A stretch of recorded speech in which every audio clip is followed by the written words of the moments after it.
શું લખે આ બધું? અરે આ હવે શું આ ઠંડી પડે છે, સીઝન આવી છે તો શિયાળામાં આ કાજુ બદામ નહીં લાવો આપણે થોડું? અરે અત્યારે લવાતા હશે, કેટલા મોંઘા હે કાજુ બદામ. શું ભાવ છે?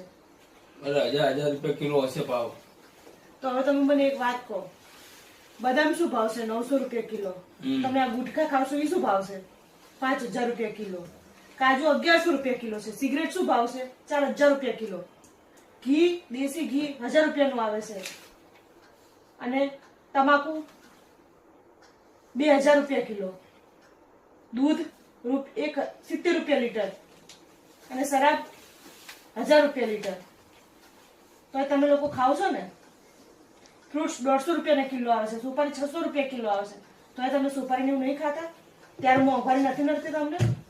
જયારે આપણા શરીરને સાચવવાની વાત છે, સ્વાસ્થ્યને સાચવવાની વાત છે, ત્યારે તમને મોંઘવારી દેખાય છે? અને આ વસ્તુ તો ગુટખા છે, પાન મસાલા છે, એ બધું તો શરીરને નુકસાન કરનારું છે. ત્યારે તમને મોંઘવારી નથી નડતી? અને સ્વાસ્થ્યને સાચવવાની વાત આવે ત્યારે તમને મોંઘવારી નડવા માંડે છે? એ વાત તો વિચારો.